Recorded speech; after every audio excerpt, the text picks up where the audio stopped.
actividad.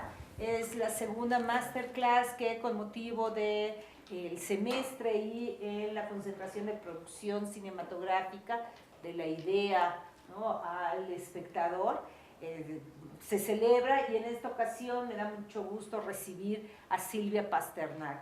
Las credenciales de Silvia Pasternak son verdaderamente sobresalientes, y más para el tema que nos convoca, que es el de guionismo. Acabamos de comer con Cristina Garza. No importa, gracias. Silvia es la directora del programa de guión del Centro de Capacitación Cinematográfica, la segunda escuela de cine por antigüedad, y que de esta escuela han salido pues muchos de los grandes cineastas en sus distintas vertientes en nuestro país. Y junto con esto pues tiene una muy apreciable actividad como guionista, o sea, ella va de la teoría a la práctica, de la práctica a la teoría, y haremos un pequeño recorrido por algunos de sus proyectos cinematográficos. Lo recordaré primero verbalmente y luego veremos algunos segmentos, pero para quien le guste el cine mexicano, pues seguramente tendrá en la memoria Sin Remitente, una película que se filmó en el 94, y que fue una película enormemente bien recibida porque logró conjuntar la solidez de intérpretes de mucha tradición con una joven actriz que comenzaría a sonar cada vez más fuerte en su generación como jóvenes actrices, y fue Tiare Escanda. Entonces, bueno, Sin Remitente, ahora nos platicará un poco Silvia sobre el tema. Silvia también es guionista de otro largometraje que realizó a la limón, como ocurrió con Sin Remitente, con su marido, que es el cineasta Carlos Carrera, el director de La Mujer de Benjamín, el director de un laureado cortometraje, El Héroe, el director de Backyard, El Traspatio.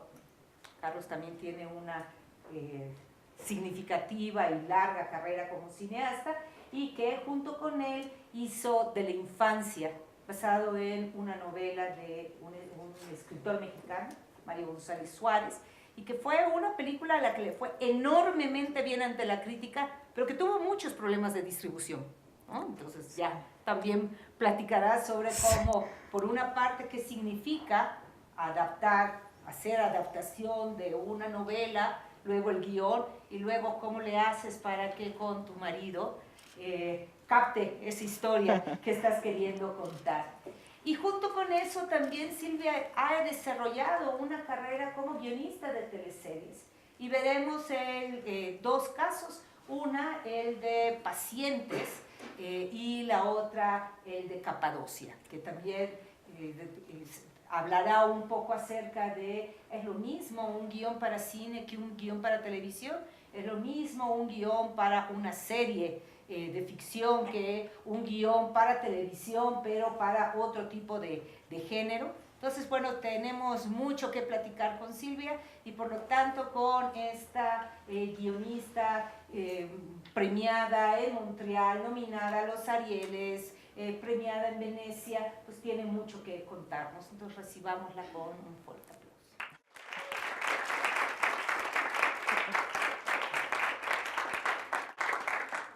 Bueno, yo creo que hablar de Sin Remitente puede ser un buen comienzo para pensar en…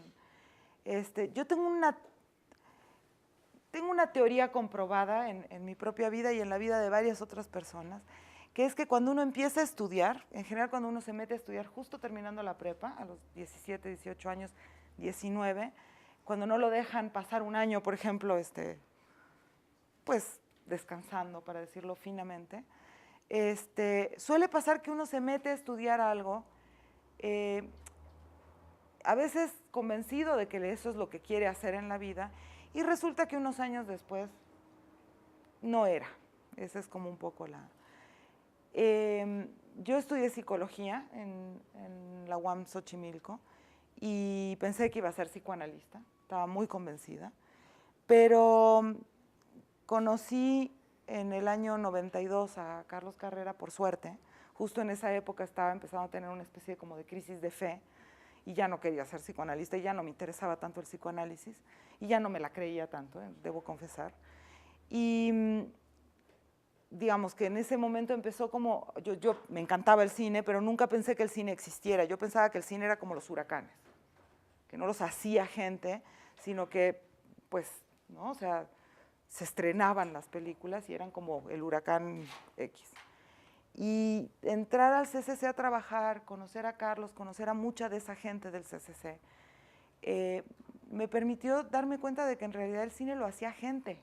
Yo sé que parece una obviedad, pero en realidad yo creo que a mucha gente le pasa. Vamos al cine a ver las películas y realmente nos sentimos que nunca vayamos a poder hacer una cosa así. Entonces, en el 94, Carlos ganó la Palma de Oro. En el 95, todo el mundo quería que hiciera películas, todo el mundo le quería dar lana para hacer películas, todo el mundo le ofrecía guiones para escribir películas.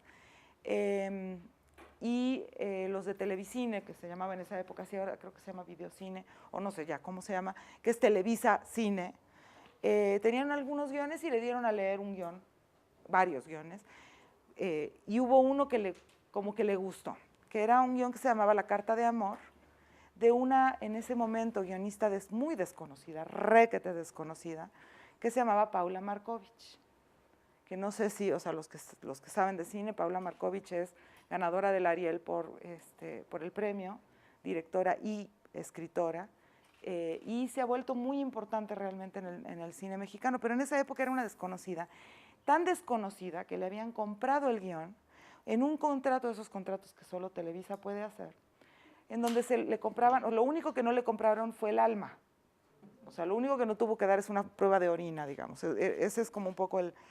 vendió su guión, lo vendió de una manera tan espantosamente terrible, tan diabólicamente terrible, que Televisa tenía derecho, cuando Carlos leyó ese guión, leyó muchos otros guiones, pero cuando leyó ese guión, no le gustó el guión, le gustó la premisa, digamos. La premisa era un anciano, en esa época decía un anciano de 42 años, y a mí me parecía, incluso en esa época yo era muy joven, pero 42 años me parecía... Excesivo para un anciano. Exacto, un poco demasiado joven para un anciano. Y era una linda comedia, un poco de pastelazos, muy divertida, pero los que han visto las películas de Carlos Carrera saben que las comedias de pastelazos muy divertidas no son lo suyo. Entonces dijo, ok, me interesa este guión, pero quiero que lo reescriban. Y le pidió a Nacho Ortiz, que había sido su guionista en La Mujer de Benjamín, que lo reescribiera. Y Nacho, que le daba flojera, la verdad, dijo, ok, yo lo escribo, pero si lo escribe Silvia conmigo. Yo nunca había estudiado guión, nunca había leído un libro de guión, nunca había visto un montón de películas y me encantaba el cine. Y yo pensé que yo iba a ser su secretaria, o sea, que iba a estar sentada en la computadora y él iba a caminar por detrás mío, dictándome, ¿no?, cómo íbamos a ir cambiando el guión.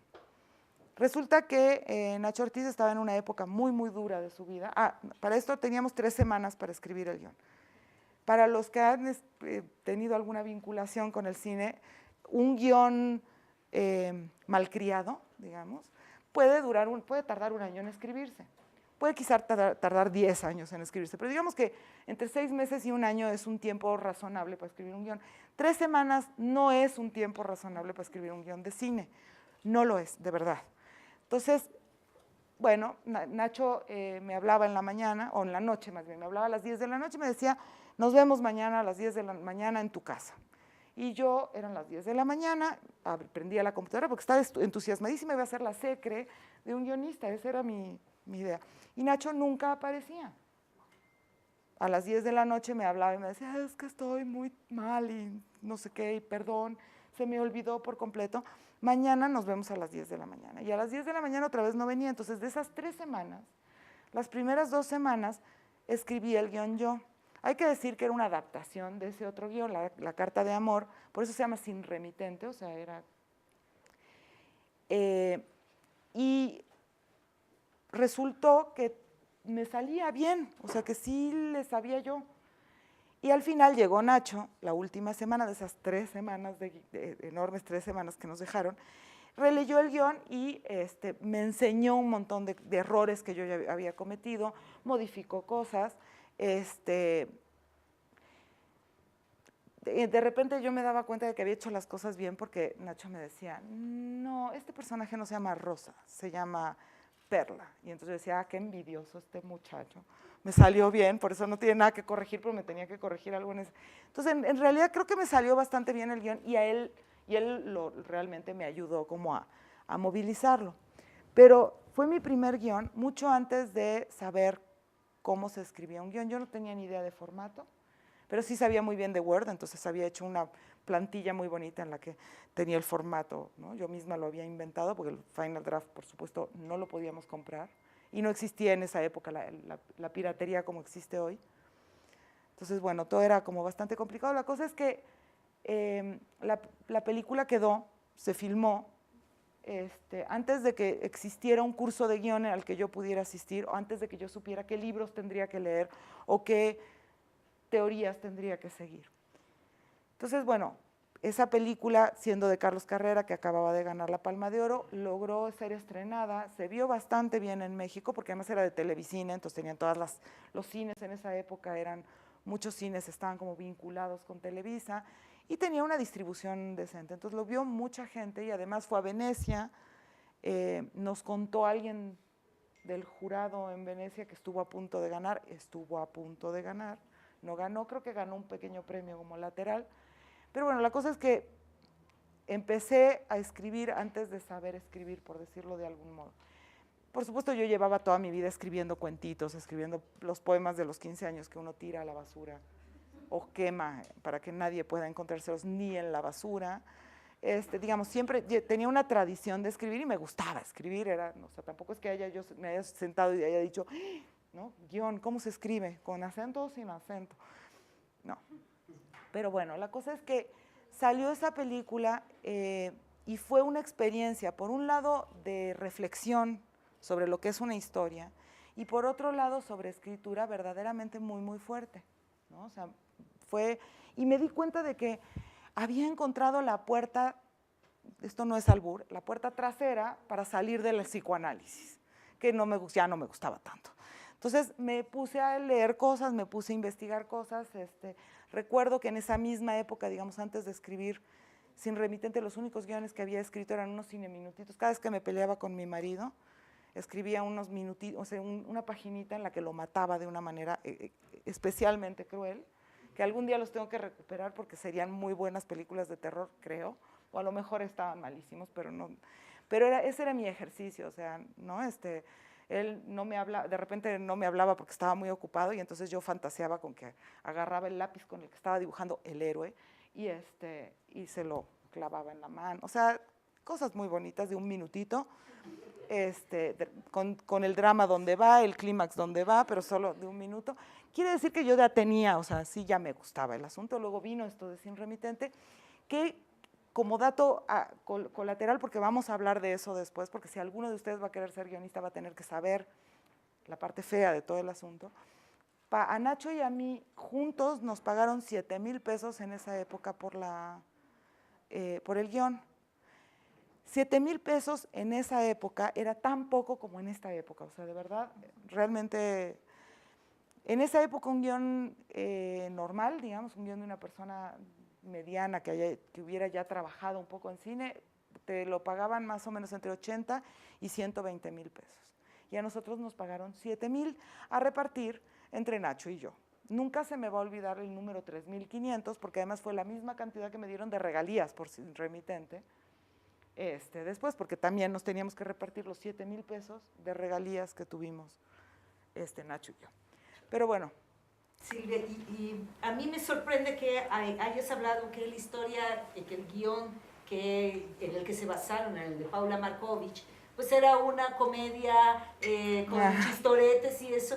Y el recuerdo que yo tengo de Sin Remitente no tiene nada que ver ni con comedia, ni con pastelazos, ni con equívocos graciosos. Es un equívoco muy trágico. Bueno, justamente cuando me estaba preguntando qué cachitos de Sin Remitente quería que que vieran que yo le dije que ninguno.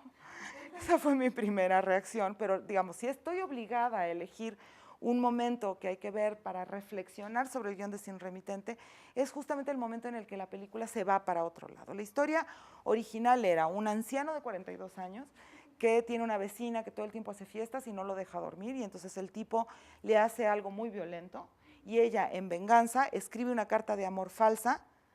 El hombre es un hombre muy solitario, y se la pasa por debajo de la puerta al hombre este que piensa que una mujer lo está buscando, que una mujer lo quiere.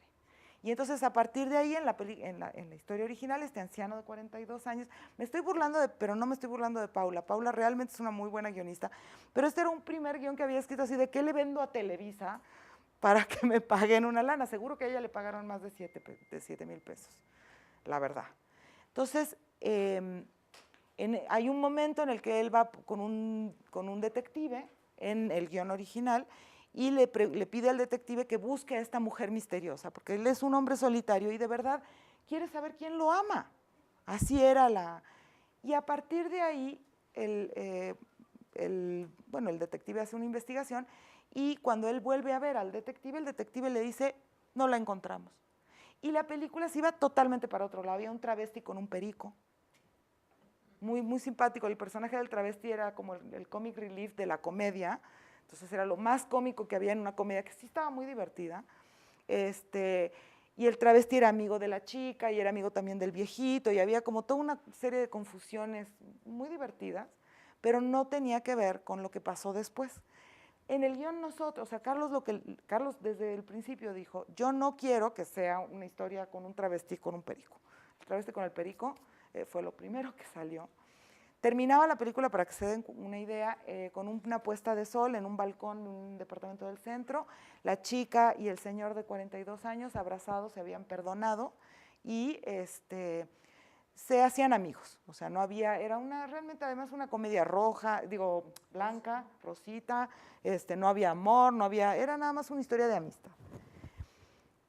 En la historia que nosotros contamos, a partir de lo que Carlos pidió, o sea, realmente no lo tenía tan claro como qué iba a pasar, pero él no quería que fuera una historia así.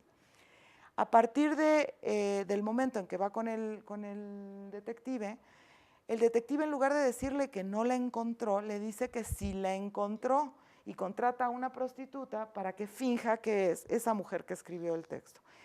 No sé qué tanto o sea, yo siempre pienso hay un libro de Saramago que se llama El sitio de Lisboa, que se trata de un corrector de estilo que agrega una palabra, que está enojado, está furioso, no me acuerdo bien cómo era la cosa, pero él decide agregar una palabra a un libro que está corrigiendo. Y la palabra es la palabra no. Ya no me acuerdo si era, y entonces los romanos no lograron entrar a Lisboa, o era los romanos, los lisboenos, no sé cómo se dice, los de Lisboa no lograron proteger la ciudad. No sé qué era, pero era cambiar completamente la historia. No me acuerdo tampoco si los romanos sí o no me imagino que sí conquistaron Portugal, entonces Lusitania, que se llamaba en esa época. Pero la cosa es que ese no convierte una historia positiva en una historia negativa, o una historia, ¿no? O sea, se convierte en lo opuesto a la historia. Y en este caso pasó lo mismo. O sea, este hombre que le dicen que no había, y entonces sigue su vida y sigue buscando otras cosas, se obsesiona, o sea, conoce a la mujer, la lleva a su casa a vivir, ella lleva a sus hijitos a la casa, o sea, hay toda una relación entre esta mujer que no está interesada en este hombre, y este hombre que ha estado solo todo este tiempo y que por fin encuentra el amor. Y hay un punto de la película, perdón que se las cuente, lo lamento, si alguno la quiere ver, ya se la spoileé todita porque les voy a contar hasta el final. Y ya lo estuve haciendo además con Game of Thrones y con un montón de cosas con los que tomaron clase conmigo estos días. Lo lamento, ya saben cómo soy entonces. Entonces la cosa es que él sabe, en un momento él se da cuenta de que ella no es, pero aún así sigue la farsa porque prefiere creer que es amado o sentir que es amado, aunque no lo sea, que no serlo. Prefiere estar acompañado que solo. Y pues la historia acaba trágicamente, pero con un toque de ironía, digamos. Al final, él va a buscar, la mujer esta se harta, se desaparece, y él la va a buscar, con su ramo de flores y no sé qué, y al callejón de prostitutas donde se supone que trabaja ella, y hay un punto, un momento de como muchísima violencia en la que él es atacado y se encuentra con ella lo insulta, etcétera, etcétera, y no les quiero contar el final, la verdad es que no soy tan mala como creía, pero bueno, la cosa es que la historia termina mal, y al mismo tiempo no termina del todo mal, porque la premisa que todos estábamos de acuerdo en escribir, incluyendo Nacho, que no estaba presente, digamos, pero que sí habíamos alcanzado a discutir un montón de cosas, o sea que sí es el co-guionista, que era que hay una ironía, o sea, hay algo, como que la premisa iba a ser algo así como mejor acabar con la ilusión del amor que acabar solo, ¿no? O sea, o que no recibir el amor nunca. Y entonces sobre esa tonalidad, el final era un final irónico, era un final triste, pero al mismo tiempo agridulce. Y a mí me gustaba, en general me gusta el sabor agridulce, sí me gusta, no me gusta el dulce con el salado, eso no. El chile en nogada, por ejemplo, no. Pero, o sea, las cosas que parece que van a ser dulces, pero te hacen, ese es mi tipo de historia, para decirlo de algún modo. Entonces, nada más como dato curioso, tanto había vendido su alma al diablo, Paula Markovich en ese caso, que el día del estreno de la película la invitaron, o ni siquiera sé si la invitaron, a lo mejor tuvo que pagar su boleto. Me gusta pensar, es una linda, ¿no? La guionista original, que se le puso su crédito, apareció como libreto original, Paula Markovich, guión, adaptación de Ignacio Ortiz y Silvia Pasternak. Y yo me la imagino, o sea, después reconstruí. Entonces pagó su boleto, entró a ver la película y cuando empezó, en cierto momento de la película, se dio cuenta de que la película no era la suya. Yo me imagino que era muy joven y por eso no le dio un infarto, ¿no? Realmente, porque yo me imagino lo que debe ser, o sea, ir a ver tu película y descubrir que no tiene nada que ver con nada. Después de los 15 minutos estar viendo otra cosa. Exactamente. Entonces, yo creo que le tendrían que haber avisado. Yo nunca me enteré de que Paula no sabía que el guión iba a cambiar de esa manera. Como dato curioso, Paula y yo somos del mismo pueblo, originarias del mismo pueblo, y nos conocimos en un reventón muchísimo antes de que yo fuera guionista y de que ella supiera que iba a ser guionista. Un reventón en México, cuando ella acababa de llegar de Córdoba, Argentina.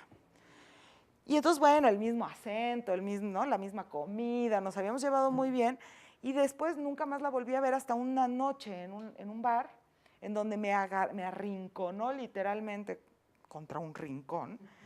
Y me mentó la madre hasta que verdaderamente se quedó seca, o sea, ya no tuvo más saliva con la cual, con toda la razón además, pero claro, era la única a la que ella conocía era su coetánea, con la que nos habíamos emborrachado 3 años antes, y me dijo hasta de lo que me iba a morir, y yo le decía, pues sí, pero yo no sabía, pero pues, ¿qué le voy a decir?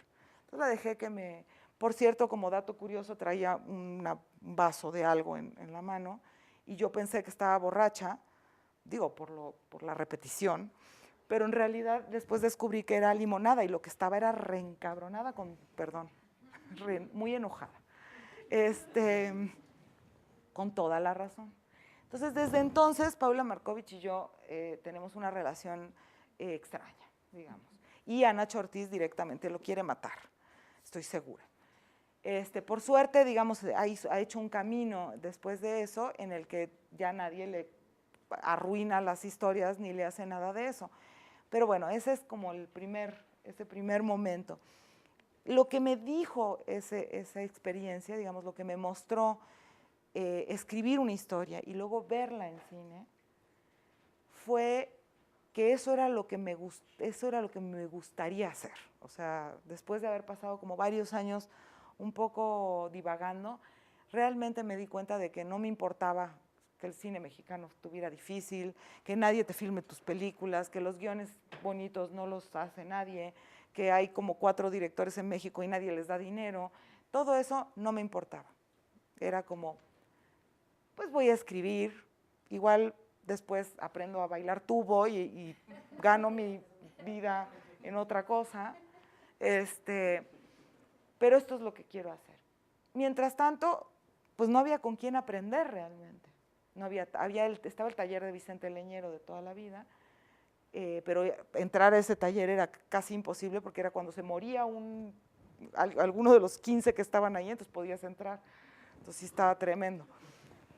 Y en medio de todo eso se abre en el CCC el curso de guión, que era un curso muy aparte, digamos, pero con las riquezas del CCC, pero era un curso que ni siquiera tiene, hasta la fecha no tiene valor académico, digamos, o sea, no es ni un diplomado, son 2 años de curso, y si vas es porque te gusta el guión, porque después te dan un diploma que es como los diplomas esos que te dan en la natación, que tienen un delfín al lado y dice crawl, ¿no? En el kinder cuando te llevan de la escuela, sí se acuerdan, todos pasaron por ahí, ¿no? Tiene un delfincito dibujado por quién sabe quién del mismo club y dice, certificado, ¿no? Ya sabe flotar, sabe perrito, sabe mariposa, ¿no? Te lo ponen así abajito, bueno, el mismo tipo de diploma, con el mismo cartoncito y todo el asunto, pero sin el dibujito del delfín, el logo del CCC es un ojo ahí, sin gracia. Pero bueno, eso es lo que te dan. Pues sí es. Silvia, ¿qué te parece, ya que contaste la historia, si vemos nada más el arranque de Sin Remitente y cierras esta primera experiencia con algunos aspectos de qué ocurre en la pantalla y qué ocurría en la escritura? Hubo este clic entre una... Desde ya te puedo contestar y así podemos ver no hay ningún misterio. Carlos Carrera escribe, o sea, Carlos Carrera cuando filma una película es porque le gustó el guión y eso es lo que va a filmar. En Sin Remitente debe haber habido un par de cambios. Recuerdo uno en especial que les puedo contar después, que es una anécdota que en realidad lo cambió Luisa Huertas porque no podía pronunciar el diálogo que le escribí, porque era un trabalenguas, sin darme cuenta le escribí un trabalenguas. Pero si Carlos va a filmar una película es porque ese guión es la película que él quiere. Y hay que ver, o sea, hace storyboards y hace un montón de preparación sobre la película, o sea que viviendo no hay ningún misterio, o sea, a mí nunca me va a pasar, por lo menos no con él, lo que le pasó a Paula Markovich cuando fue a ver Sin Remitente, eso no me va a pasar. Bien, entonces vamos a ver un segmento.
respetan los niños. La gente no trabaja de noche. El metro está cerrado. Los camiones ya no pasan. Todo el mundo tiene que descansar. Es cierto. Mire, todos ellos no necesitan descansar. Pues yo no soy así, yo soy normal. Yo me levanto temprano y necesito dormir de noche.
¿Te quedas a desayunar?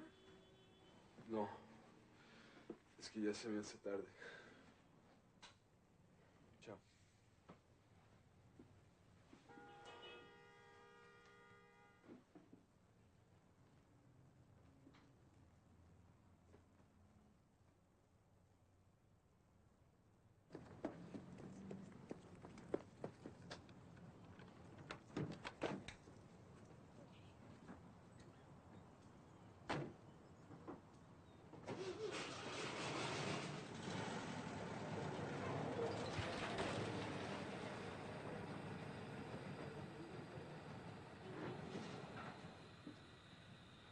Una pequeña celular.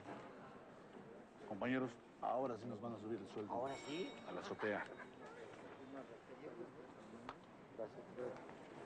A ver, entérese, entérese. Otra vez no durmió bien. Pues, ¿qué hace de noche? Nada. Ni dormir.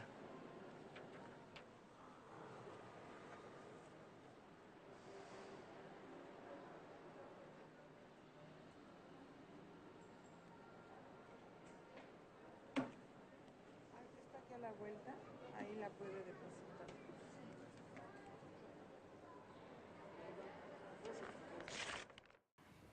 También les va a pasar cuando hayan hecho algo, los va a hacer sufrir verlo.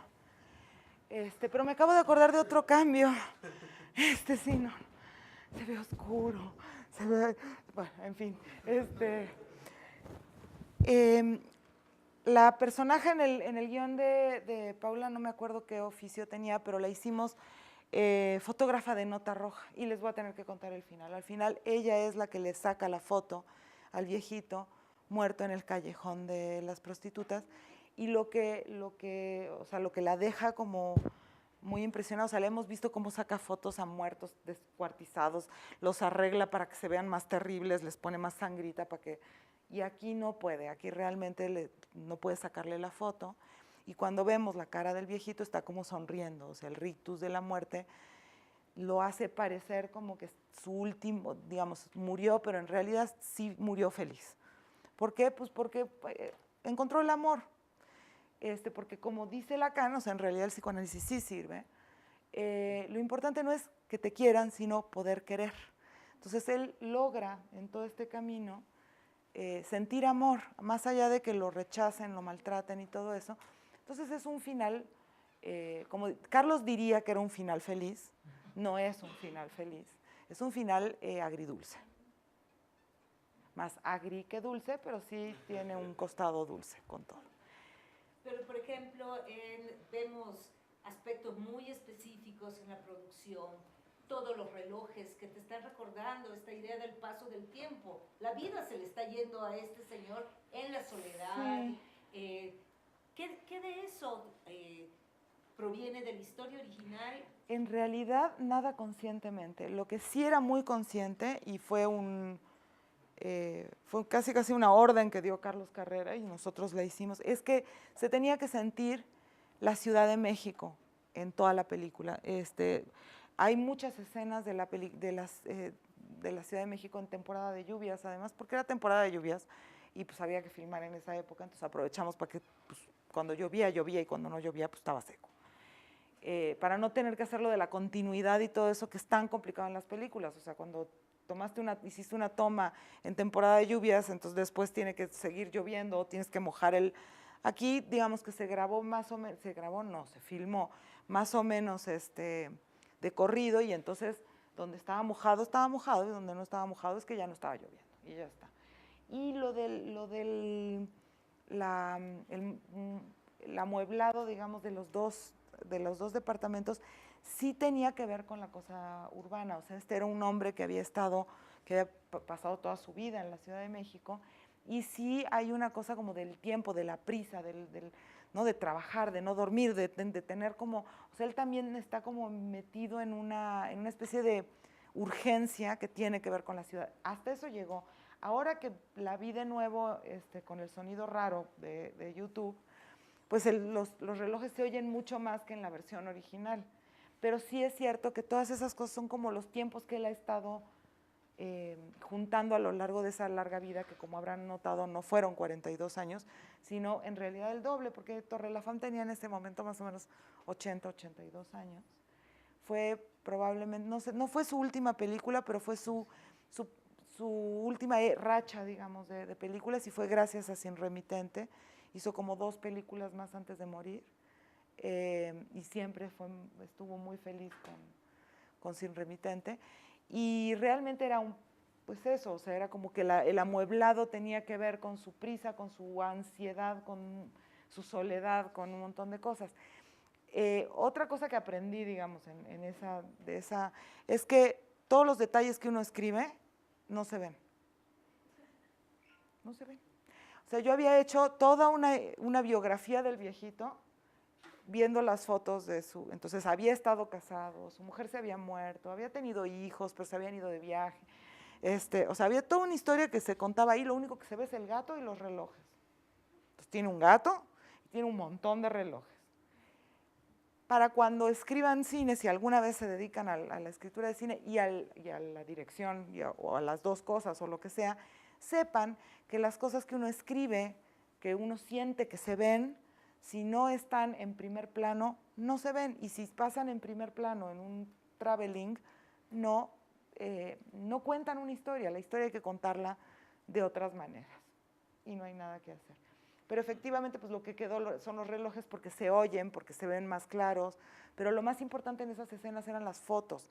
La foto de su mujer, boda. la de su boda, exactamente, que si uno la ve por cuarta vez, como le pasa a alguna gente que se tuvo que trabajar en la película, pues ya sí ves que hay una foto de una boda, porque además Gloria Carrasco hizo muy buena ambientación del asunto, pero si no, o sea, es un consejo que les doy, no se dejen llevar por los detalles, los detallitos no se ven, en cine no se ven, en tele menos todavía.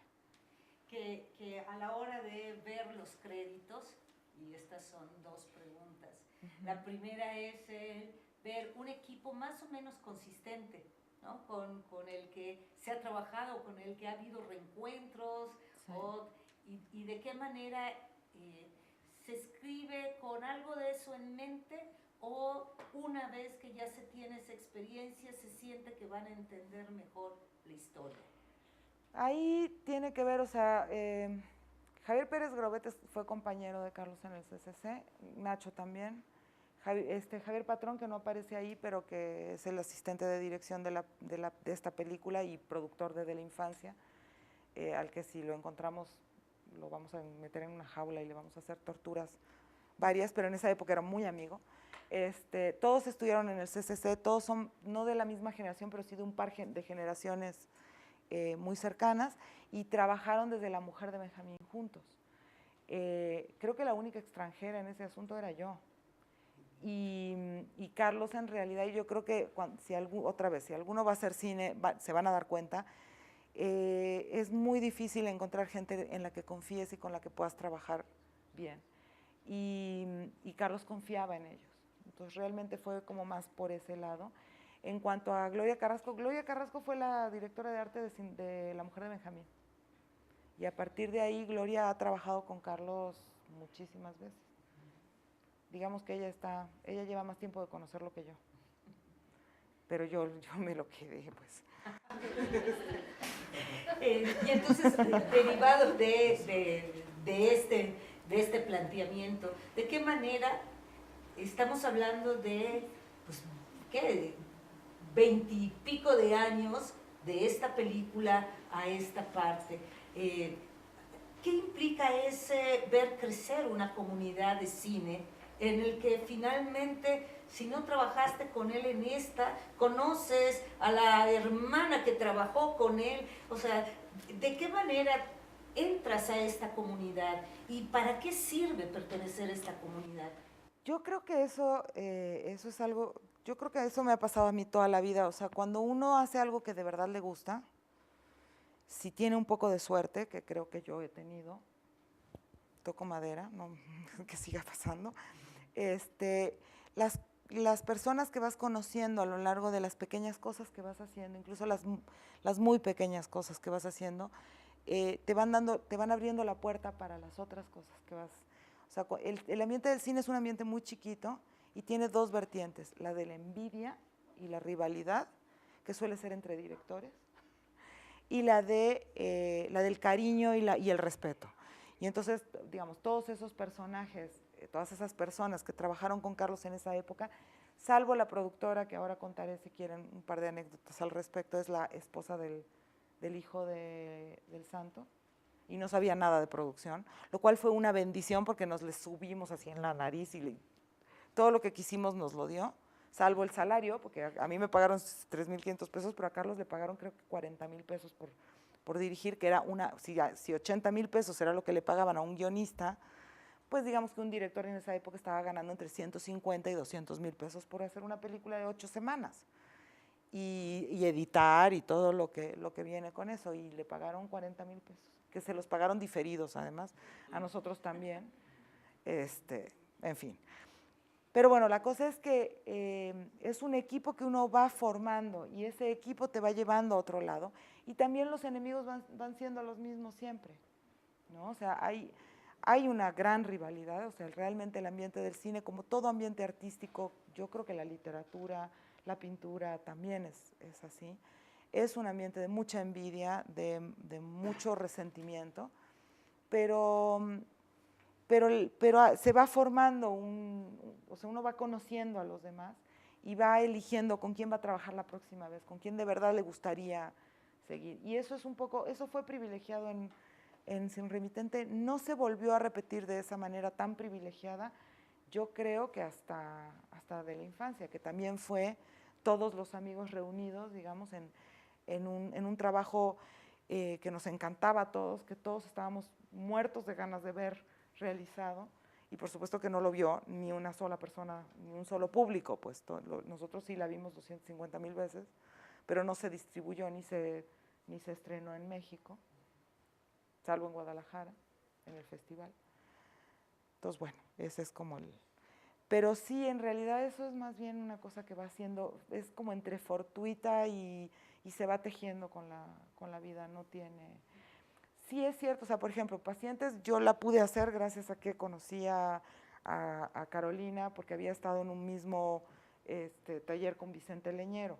Conocía a no sé quién porque, ¿no? O sea, uno lo van llamando a uno porque te conocen de otro lado. Pero eso pasa en todos lados, en México por lo menos, en muchos ambientes, si uno no conoce a nadie antes de entrar, está difícil entrar, ¿no? Por eso en el CCC, por ejemplo, es como muy típico que si quieres entrar al CCC, no tienes que hacer el examen del CCC, sino que tienes que ir y presentarte con alguien de una tesis y pedirle ser, por favor, jalacables, y ¿no? O sea, como meterse a trabajar con la gente del CCC, que te vayan conociendo y vayan a decir, ah, sí, este muchacho, yo lo conozco porque no sé qué, y entonces va siendo mucho más fácil desde adentro tener como claves, no es que si no pasas el examen no pasas al CCC, pero sí hay si te conocen es más fácil, pues siempre en estos ambientes es así. O sea, yo entré a trabajar al CCC, conseguí marido y después entré a estudiar al CCC. Sí, yo siempre digo que yo trabajaría gratis en el CCC porque todavía no he pagado mi deuda, o sea, la verdad conseguí un muy buen partido, llevo muchos años en ese asunto, ¿no? Por el momento todo ha salido bien, entonces pues por eso dejo que me paguen 3 pesos y lo hago todo con mucho gusto, pero sí, sí es así, o sea, es así como conseguí marido, así conseguí, no, y me colaba en las clases, yo soy miembro honorario de una generación del CCC, entraba a todas las clases y fui script y fui asistente del asistente de dirección de un cortito de 5 minutos que por supuesto no necesitaba 2 asistentes de dirección para el asistente de dirección, pero pues uno va y haces lo que no le traes el café a alguien que ya se tomó demasiados cafés, no importa, es como de estar ahí y poder, y esa es la forma en que vas además también pues agarrando colmillos. O sea, lo cierto es que para cuando yo escribí Sin Remitente, yo ya sabía lo que pasaba en el set, yo ya sabía las dificultades, digamos, no sabía a lo mejor escribir, pero sí sabía cuánto costaba, ¿no? Cómo se iba a tener que hacer eso de los departamentos. Por cierto, este es un dato curioso, ven que son 2 departamentos, uno está arriba, otro está abajo, no había lana, entonces era el mismo departamento, se filmó todo lo del viejito primero, todo lo de la chava después, se pintó de un color la pared para uno de las tiras, digamos, y de otro color para la segunda. Y yo había escrito una escena de la que estaba especialmente orgullosa, que era una ridiculez, que era el gato en cuestión, en algún momento al principio de la película, se escapa de la casa de él y se va a la casa de ella y él tiene que ir a recuperarlo. Eso ocurre en la película, pero como estaba en el guión, era de la siguiente manera. El gato se escapaba por una ventila, caminaba por una tubería gruesa de esas, ¿no? Con un desagüe, brincaba a otra tubería y entraba por la ventila del departamento de enfrente, de abajo. No había departamento de abajo, pero además yo no sé si ustedes tienen gato o han visto un gato alguna vez, pero no hay manera de hacer que un gato haga nada de lo que tú quieres. Al contrario, si tú quieres que te mire para acá, va a mirar para el otro lado. Si quieres. La única manera de lograr que un gato se mueva del punto A al punto B es mostrarle un pedazo de jamón y ponérselo al viejito, por ejemplo, aquí, y entonces el gato va a llegar aquí y le va a lamer el cuello. Pero si no, no va a haber manera. Un gato no actúa, no va a actuar. El gato es tu jefe y no tu empleado. Punto. Entonces, por supuesto, nunca se pudo, ¿no? Pero además era un solo departamento, no había a dónde se saliera el gato y a dónde entrar el gato, ni nada por el estilo. esa fue, digamos, eso fue como un error, pero yo ya sabía esas cosas. Yo ya sabía que las películas se hacían en desorden, yo ya sabía que la función del script es justamente acordarse de lo que nadie se acuerda, de qué lado está el fregó pañuelo hace 3 semanas cuando filmaron a la señora, o de qué color era el pañuelo que estaba usando en ese vestuario. Pero todo eso sirve para escribir, y todo eso me ayudó a mí en Sin Remitente y me facilitó un montón de cosas. Sabía que, por ejemplo, sabíamos esto de la lluvia, o sea, sabíamos que hacer lluvia es caro, pregúntenle a Dios. Perdón, es que ya tuvimos una discusión teológica en clase. Es difícil. Y entonces, si vas a filmar en medio de la lluvia, tienes que saber que después vas a tener que contratar una pipa, con su manguera, contratar a Alex Vázquez para que haga llover, que él después va a ganar el Ariel a mejor efecto especial por esa lluvia que hizo. O sea, sí hay un montón de cosas que tienes que saber, y que esa pipa cuesta un montón, porque el agua potable o no potable es exactamente la misma. No puedes echar agua no potable encima del maestro Torrelafán, porque después lo tienes que ir a ver al hospital. Entonces, en fin, todas esas eran como… Entonces, todo eso se tomó en consideración en la escritura, y a mí me sirvió para… O sea, cuando yo entré al CCC a estudiar guión, en realidad, yo ya me había graduado. O sea, todo lo que yo aprendí en el CCC fue más que escritura, fue otras cosas. Fue, ya estaba más grandecita, además tenía 31 años. Ya había otras cosas que estaba yo esperando, pero realmente a escribir guión, ya no necesitaba que me enseñaran eso, necesitaba otras cosas, necesitaba que me enseñaran cuestiones de estructura, ¿no? O sea, yo sabía escribir guiones porque, desde que ves Bambi a los 2 años y medio ya sabes cómo va el asunto. Cuando se muere la mamá, todo el mundo va a llorar, y ya sabes dónde tienes que poner que muera la mamá, porque si la pones al principio la película no funciona, ¿no? Ya sabes dónde tienes que hacer llorar, ya sabes dónde tienes que relajar, ya sabes… En términos de estructura, o sea, te ponen así una aguja y te pasan Bambi, te pasan Pinocho, te pasan no sé qué, después te pasan todas las comedias románticas y todas las de terror. O sea, toda tu vida has estado, consumiendo, absorbiendo ese ritmo, pero a la hora de inventar, o sea, ya no quiero hacer Bambi, sí quiero que la mamá se muera al principio, quiero contar otra historia, no quiero contar la historia de cómo Bambi crece y su mamá se muere, y entonces, no, quiero contar la historia de cómo Bambi nunca conoció a su mamá, o su papá era alcohólico, o no sé, o sea… Y entonces es cuando uno dice, bueno, ¿y entonces cómo cuento esa historia para que no parezca que le estoy contando mal? Y eso es lo que me enseñó el CCC. Y eso es lo que me enseñó además también, en cierto sentido, la televisión. O sea, ¿cómo hago para contar las cosas para que sean interesantes, pero yo no esté haciéndole el juego al sistema, para decirlo de algún modo, sino el sistema me está ayudando a mí? O sea, yo estoy haciendo una historia que yo quiero contar. No estoy negociando con eso, pero tengo que… O sea, si cuento una historia así plana… pregúntenles a todos los tediometrajes que han visto en su vida, si de verdad, bueno, hay algunos que son buenos. Todo el mundo entiende tediometraje, no sé si notaste, no hace falta que lo explique. No, son las películas que tendrían que durar 10 minutos y duran 1 hora y 20, o duran 1 hora y por eso ya son largos, pero parece que duran 2. Pero muchas son buenas. O sea, ¿cómo es que algunas no, o sea…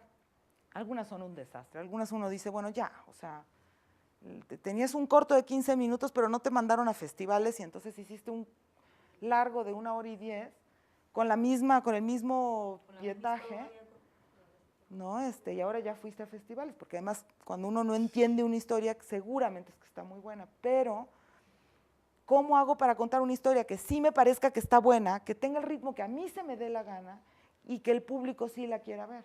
Esa es como un poco y eso es lo que te enseña, digamos, la sistematicidad de la formación. ¿Cómo? Pues escuchando, digamos, lo que yo hice con ustedes, o sea, la tortura que yo acabo de, ¿no? O sea, alguien que ya pasó por eso, que pueda decirles como con la claridad de las palabras, que es algo que los guionistas tienen, los directores luego no tanto, y los fotógrafos, bueno, ni hablar, pero poder decir, aquí no, aquí sí, aquí imagínate, aquí no te lo imagines, aquí cumple, ¿no? Y eso es como un poco la otra cosa que a mí me importa mucho, porque bueno, escribir como sea, si te dan la oportunidad de escribir, escribes. Y si esa película se va a filmar, se filma. La verdad es que así funciona el cine en México, o sea, no es fácil filmar una película. Cuando te tocó la suerte, te tocó la suerte, esa es como un poco la cosa. Pero lo que yo siento que ha cambiado de Sin Remitente para acá, gracias a esto que tú preguntabas, es decir, ¿qué fue, no? O sea, esta cosa de, es que ahora hay quien pueda sistematizar una formación de escritura, de dirección, de foto, de todo eso, pero de escritura no existía, ¿no? O sea, todo el mundo, yo ya estoy, o sea, realmente hay algunas cosas por las que, digo, ya he llegado a una edad en la que yo creo que ya puedo matar a alguien y pues, ¿qué cuánto pasaré en la cárcel? ¿20 años? ¿25? Pero sí un día voy a matar a un productor que me diga, es que en México no hay historias. Le voy a hacer algo muy malo, o sea, a lo mejor no lo mato, pero sí acabo en la cárcel por abuso, por tirarlo por la ventana, no sé, o sea, alguna vez lo voy a hacer. Porque el problema no son las historias, el problema es que hay como dos vertientes del cine en México, que es un poco lo que hablábamos hoy en la mañana, que se puede hacer, que es el cine que a Europa y a Estados Unidos y a Canadá y demás le interesa ver, que es el cine que cuenta o que parece contar, porque no siempre cuenta, cómo es México.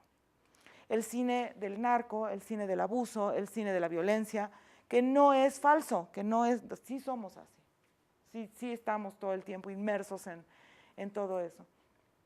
O el cine que consumimos acá adentro, que la verdad es que eso es lo que más rabia me da, que es el cine de las comedias babosas, medio machistas, no voy a nombrar nada, porque además en general me caen bien todos los que la hacen, pero bueno.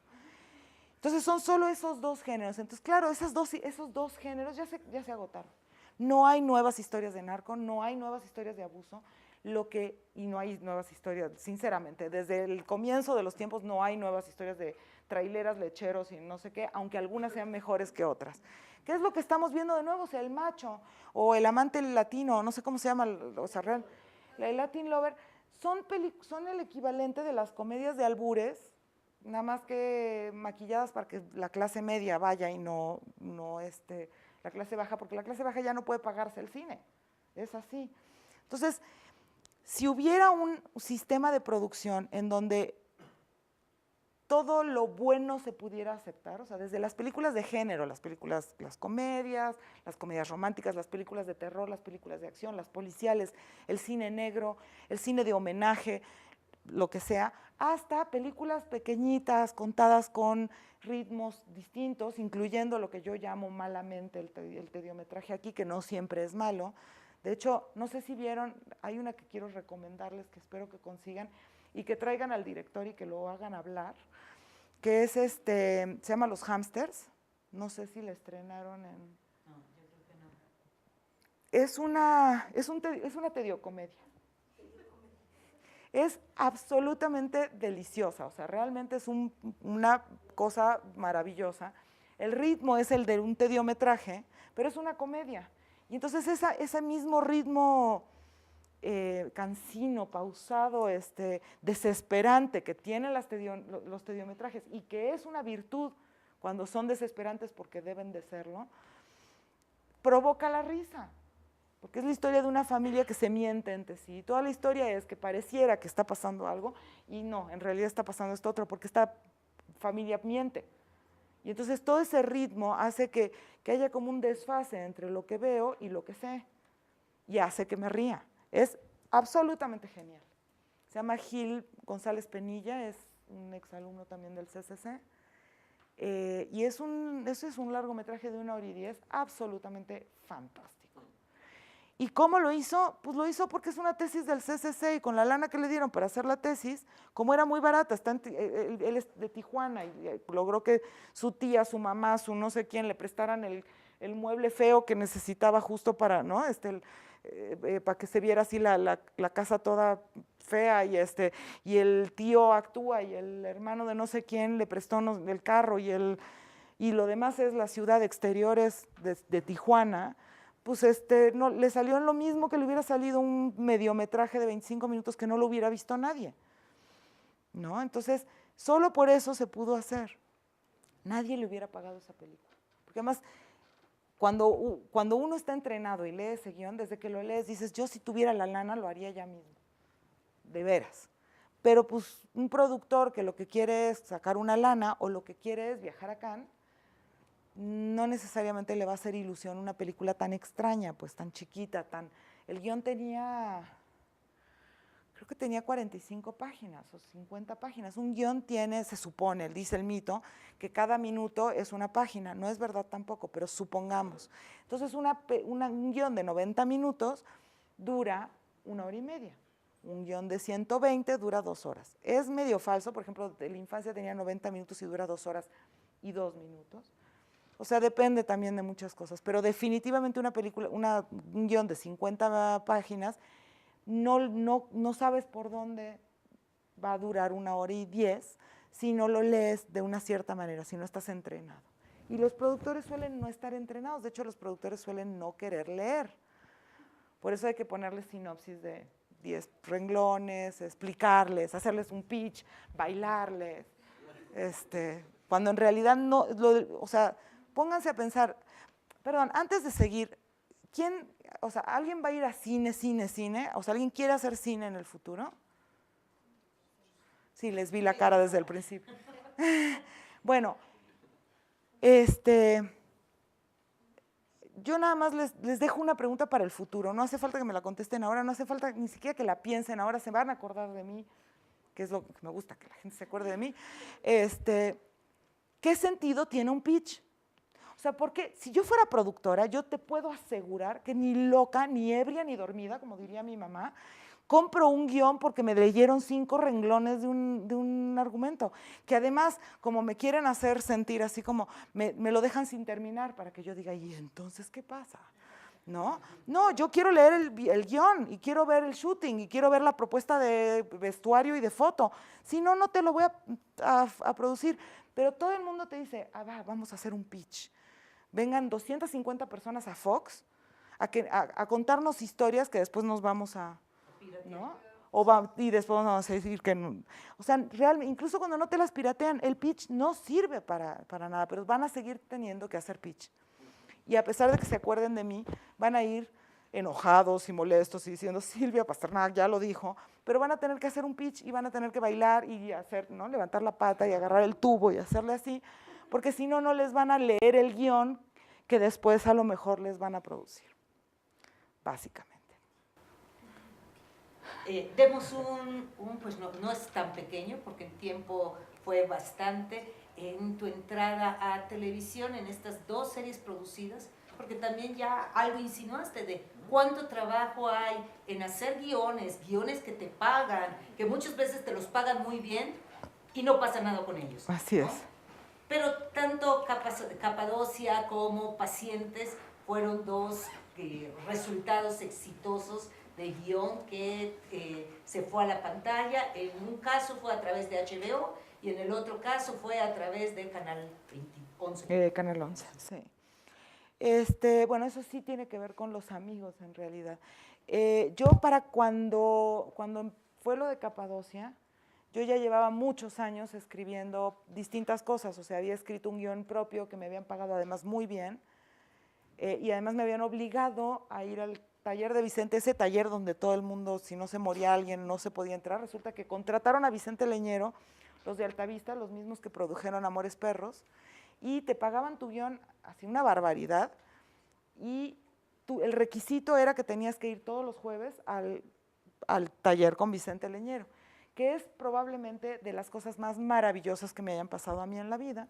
Pues bueno, había escrito un guión, luego había escrito otro, que no me pagaron, por cierto, que sí terminé y no me pagaron, y ni me dieron las gracias. Pero eso es así, el guionista es así. Como dije hoy en la mañana, el guionista es la mujer del cine. O sea, así como tratan a las mujeres en la vida, así tratan a los guionistas en el cine. Por suerte hay algunos guionistas hombres y entonces a las mujeres nos puede dar algún tipo de placer que alguien lo maltraten que no sea una. Pero y cuando corresponde que eres guionista y mujer sí puede ser un poco irritante. Pero bueno, la cosa es que yo llevaba ya, o sea, ya me habían pagado por escribir, incluso había tenido una pequeña experiencia en telenovela, aterradora. O sea, ahora les cuento un poco cuál es la diferencia, pero la primera vez que escribí telenovela, juré que nunca más iba a volver a pasar por una experiencia como esa. Después pasé por una experiencia como esa porque la lana que te pagan te hace olvidar todo lo que hiciste antes. Sí, luego cuando alguien te dice, ay, tú hiciste Niñas Mal 2, dices, ay, no, ese era un homónimo. Pero bueno, por eso hay que tener, esa es otra cosa, si uno de ustedes va a ser solo guionista, tengan un seudónimo. Yo tengo un seudónimo que tontamente nunca he usado, pero tendría que haber usado en Niñas Mal 2, por ejemplo, que es Eugenia Rosen, por mi mamá Rosenfeld. Pero bueno, pongan, ¿no? Invéntense un seudónimo, es lo mejor que pueden hacer, así nadie les va a andar preguntando tonterías.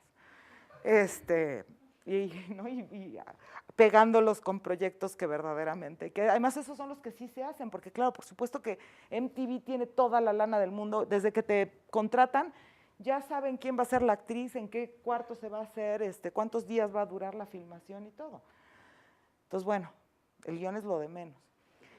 Pero bueno, la cuestión es que en medio de todo eso yo había hecho un montón de trabajos, o sea, yo ya estaba clara de que lo que yo iba a hacer en la vida era hacer guiones. Curiosamente, todo ese tiempo me gané la vida traduciendo cosas de Lacan, pero esa es otra historia y no está ganándomela bien, ganándome la vida muy, muy mal haciendo eso. Pero no es que haya dejado de escribir, pero no era fácil, digamos, que algo se filmara, que algo se hiciera, tal. La cosa es que cuando llega lo de Capadocia, yo había trabajado para Argos. Argos Televisión es, ¿no? Capadocia es un montón de telenovelas, pero sobre todo Pigmenio Ibarra y su mujer, Verónica, que tienen un montón de proyectos en general teñidos de interés social, por decirlo de algún modo. Interés social sonó raro, sonó como impuesto, pero bueno, con un impacto social, con mejor o menor suerte.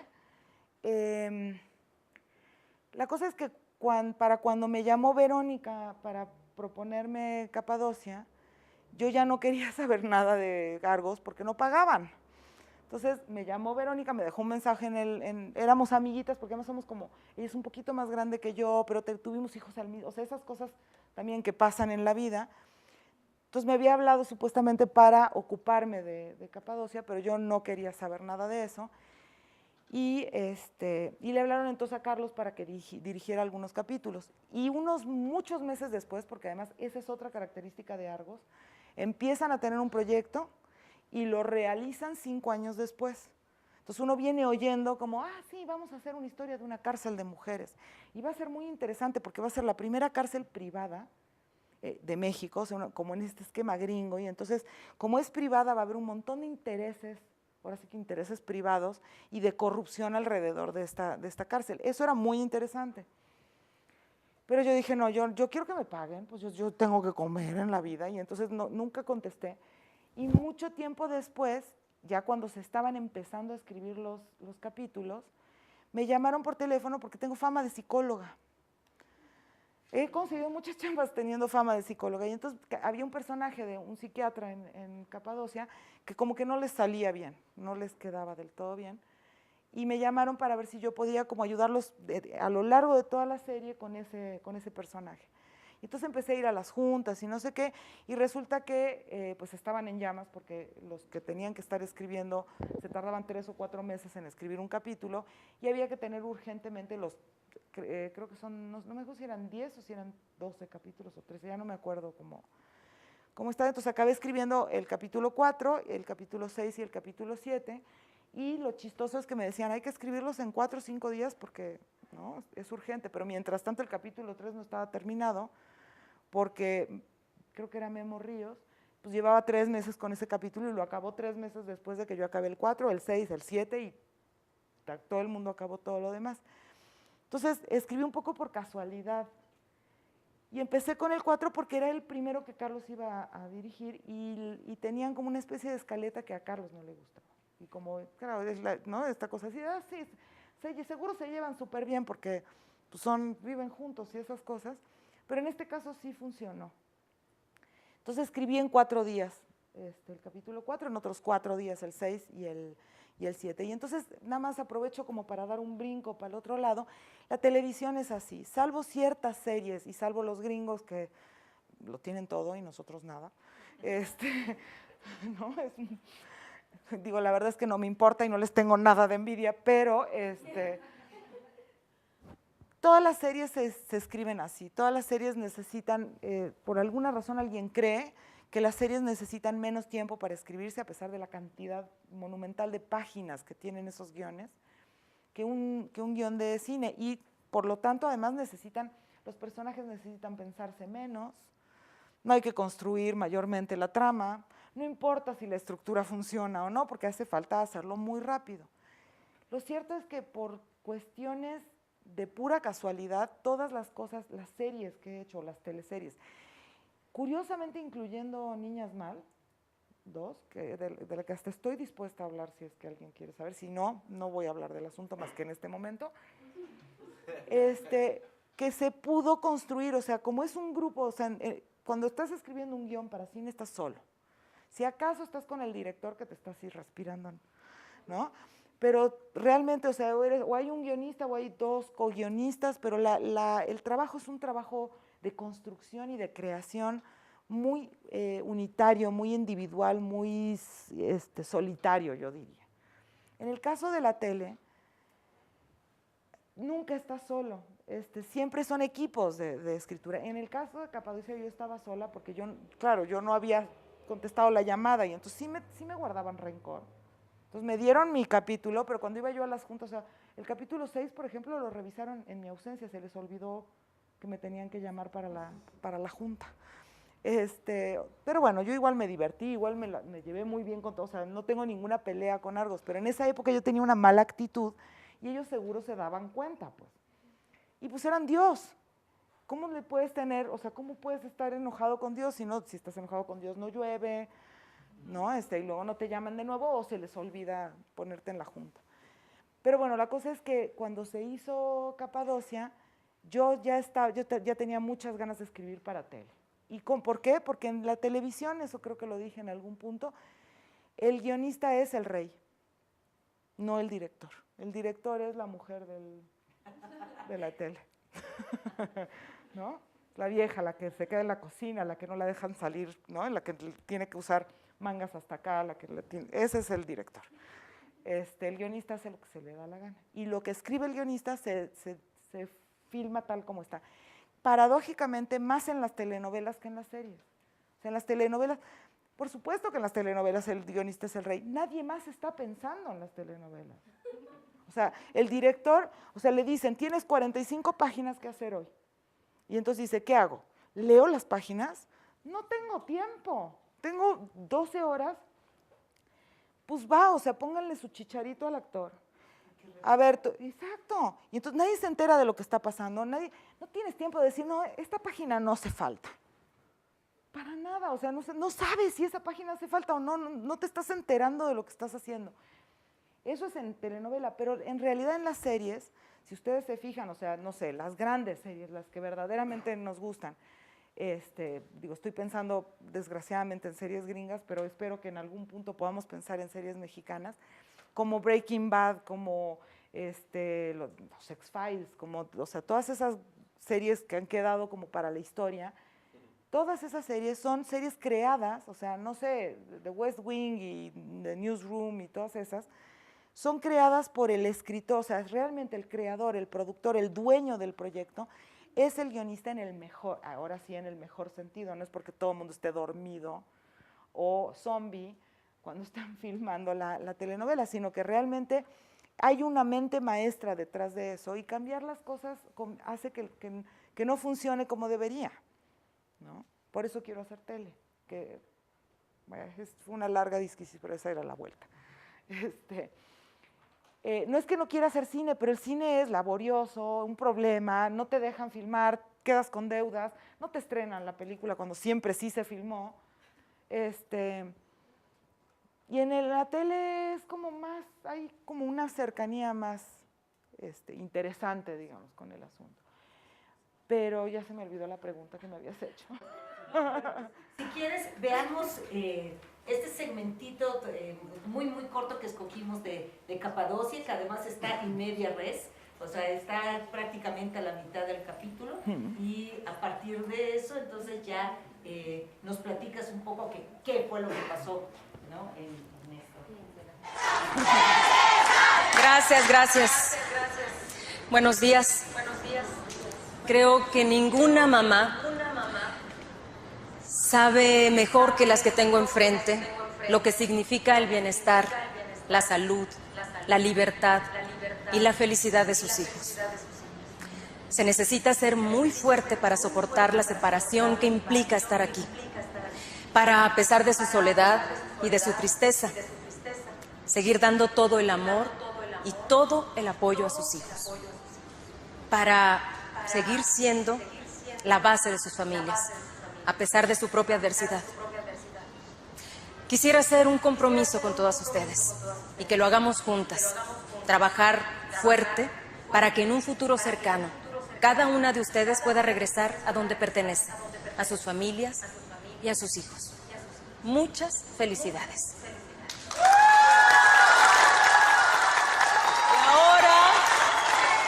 Y ahora tenemos para ustedes una bella sorpresa. La señora Denise de Calaf.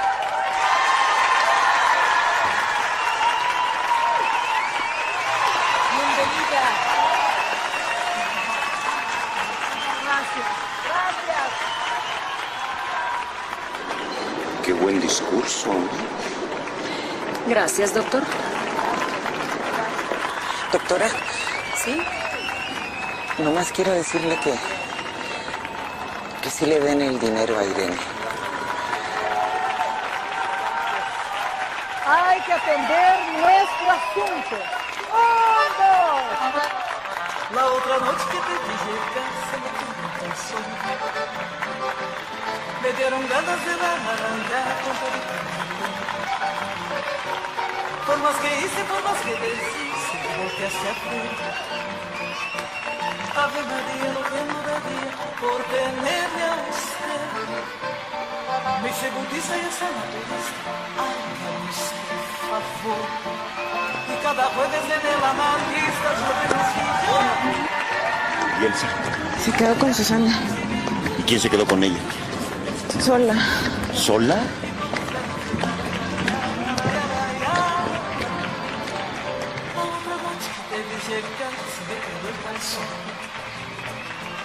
Me dieron ganas de la raya. Por más que hice, por más que Ok. Yo pedí que pusieran esta, porque quiero contar dos cosas de este asunto. Primero, el guión original. Este es el primer guión de toda mi vida en el que logré hacer lo que había soñado desde que vi el primer capítulo de Nip Tuck años antes. O sea, era así como, esto es lo que, o sea, yo quiero hacer, que es esta cosa que hacen los gringos que a mí realmente me parece muy, muy interesante, que es cada capítulo tiene un tema y alrededor de ese tema bordas, como mirando como un prisma, todas las vertientes posibles de ese tema. Este capítulo se llama Mater Dolorosa y se trata del Día de las Madres. Es el Día de las Madres en la cárcel de mujeres. Cada capítulo de Capadocia empezaba con un caso. El caso de este capítulo es una madre superiora, o sea, una madrecita, del Salvador, que viene trayendo unas como santitos hechos con pasta de coca, con polvito de coca, y viene a juntar una lana para el orfanato que ella tiene en El Salvador o en Nicaragua, no me acuerdo dónde era, en Honduras creo que es. Y entonces la descubren y la meten a la cárcel. Entonces la primera madre de la que se trata el capítulo. La segunda madre es una mujer que tiene a su bebé en la cárcel, que entró embarazada y que por ley en México, creo que en el presente, en la realidad, una mujer que tenga un bebé en la cárcel puede tener al bebé hasta los 6 años, creo, o sea, realmente muy alto. Pero en la cárcel esta privada, se supone que para mejor desarrollo de los niños, o sea, era una cosa como socialmente buena, cuando cumplen creo que 7 años, o sea, en el destete, tienes que, los separan, ¿no? De la mamá. Y este día de la madre es el día que le toca a ella separarse del bebé. Entonces es la segunda madre. La tercera madre es Luisa Huertas, que por ahí no sé si la vieron, que dice, quiero que le den el dinero a Irene. Irene es su hija, la única que se salvó, porque ella está en la cárcel porque trató de envenenar a todos sus hijos, porque su marido se los abusaba de los 3, pues, o sea, y logra matar a 2 de los niños, y a la más grande no la logra matar, y la niña la odia. Ya no es una niña, ya es una mujer joven, y la historia va a seguir, porque después ella va a salir de la cárcel y se va a dar cuenta de que la niña está viviendo con el papá, y que el abuso sigue, o sea, toda una cosa como, pero en esta historia ella se da cuenta de que un dinero que a ella le van a pagar del salario no sé qué, que se lo den a Irene. Después se va a enterar de que ese dinero Irene se lo está dando al papá, ¿no? Esa es como entonces la tercera madre es esa.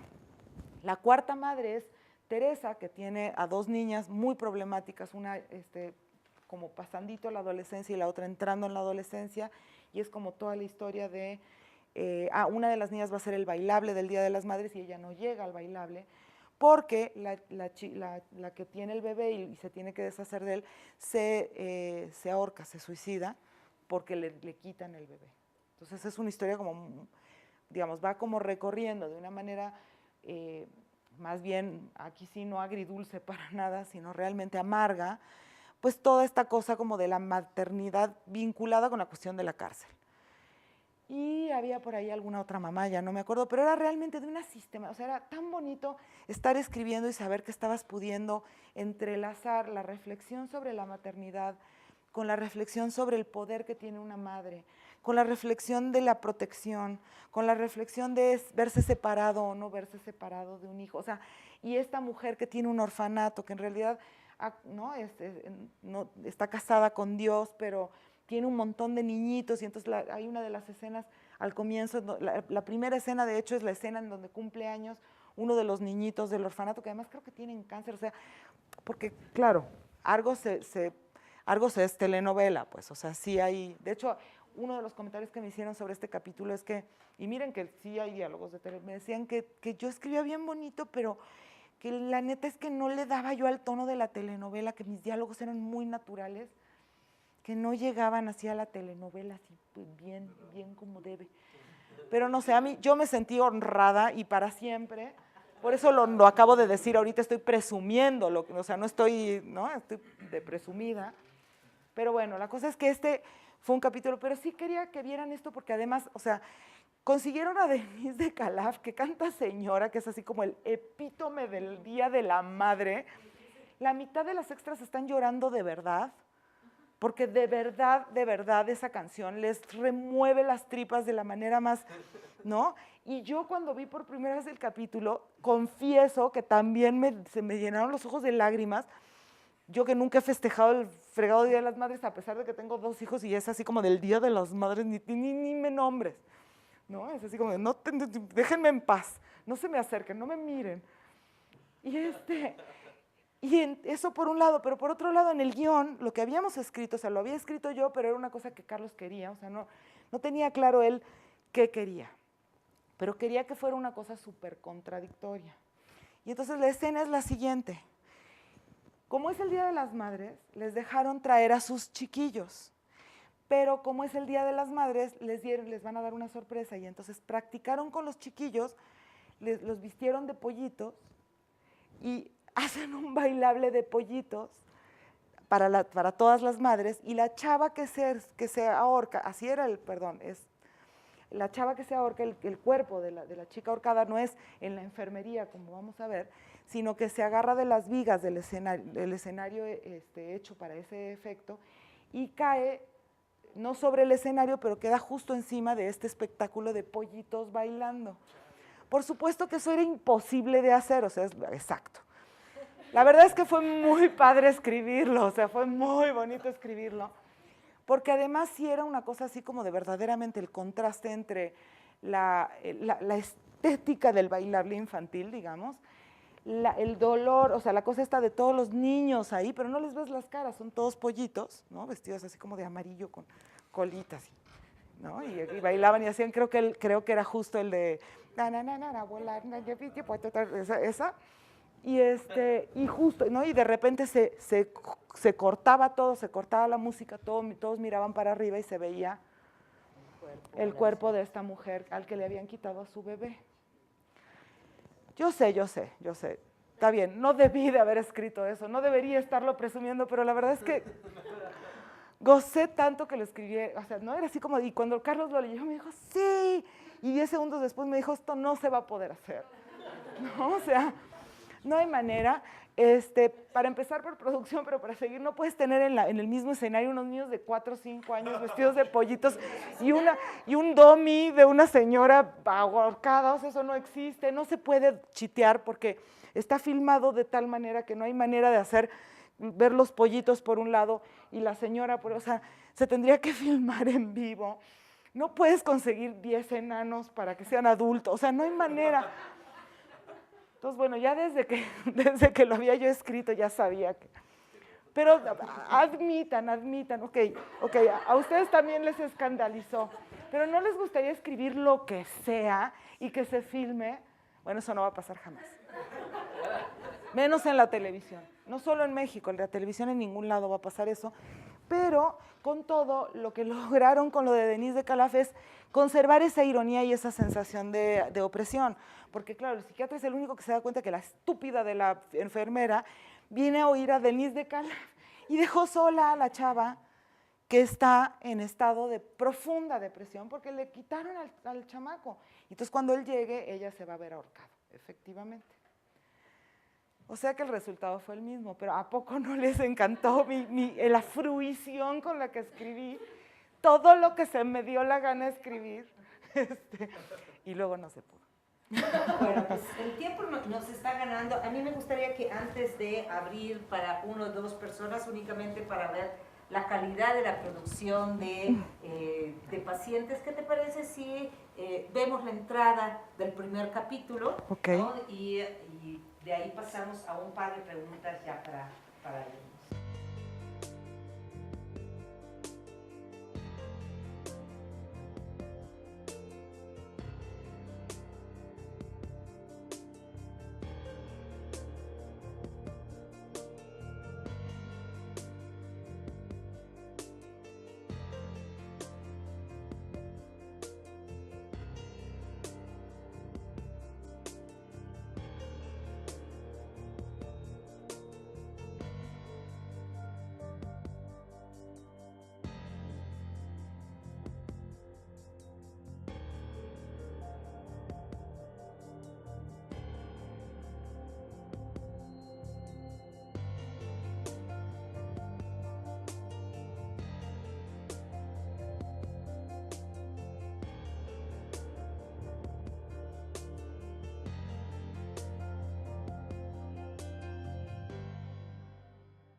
Hola. Pase, gracias. Perdón, es que se me hizo temprano por la lluvia, ¿sí? Sí, no te preocupes, pásala.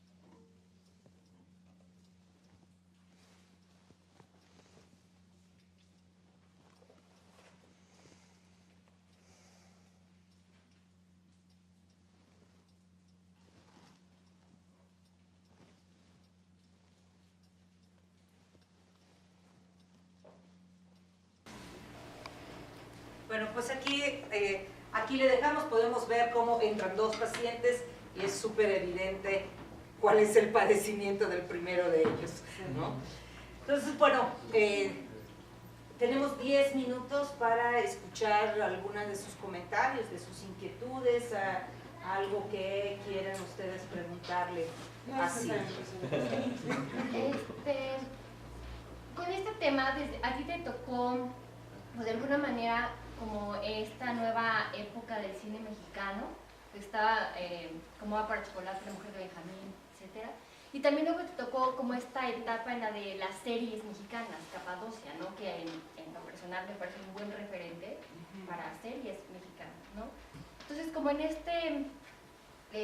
no sé cómo te tocó abrir un poco, estar en los comienzos de estas etapas del cine en México y de las series en México, es ahora, viendo hacia atrás con ese tiempo recorrido, ¿qué crees que todavía le sigue faltando tanto al cine mexicano como a las series mexicanas? Que en ese entonces, pues ya digo, se supondría que se pudo haber evolucionado en algunas cuestiones, pero que aún faltan otras. Yo creo que faltan cosas distintas, digamos. Creo que al cine mexicano le falta libertad y no sé cómo llamarlo, a lo mejor iba a decir educación, pero es demasiado como de doble sentido. Le falta cultura a los que leen guiones, digamos, a los que tienen la lana para generar proyectos que se hagan. Los que escribimos, los que dirigen, o sea, por ejemplo, no sé, digo, voy a dar algunos ejemplos de los que conozco como muy, muy de cerca. Yo la verdad es que no, es algo que no dije antes, pero la verdad es que trabajo lo menos posible con Carlos, porque llevamos 25 años juntos y la verdad es que creo que llevamos 25 años juntos porque no he trabajado con él todo el tiempo, porque si no yo creo que lo hubiera tirado por la ventana o él a mí. Más probable que yo a él porque estoy más fuerte y porque soy más luchona, pero o sea, sí creo que ese es como, pero él tiene, o sea, primero hay un largo de animación que viajó a Annecy, que llevó 6 años hacerse y que no creo que se vea pronto en México, que se llama Ana y Bruno. Que está terminada, la película está hecha, pero además él ya les contará si es que lo traen alguna vez, todos los tropiezos que esa película tuvo. La historia, que además no la escribió él, no la escribí yo tampoco, yo no tuve mucho, sí tuve algunas cosas que ver con el proyecto, pero muy de refilón. Es una historia realmente fuera de lo común, es una historia extraña y es aunque es una película para niños, es una película inquietante, problemática, todo lo que ustedes quieran, pero películas como esa, digo, no estoy hablando de Carlos Carrera para hacerle publicidad, estoy más que nada hablando porque conozco muy bien esa historia, porque yo escucho todos los días ese asunto. Esa película no tendría que tener dificultades para estrenarse, no tendría que haber tenido dificultades para producirse, no tendría que haber tardado 6 años entre una cosa y otra.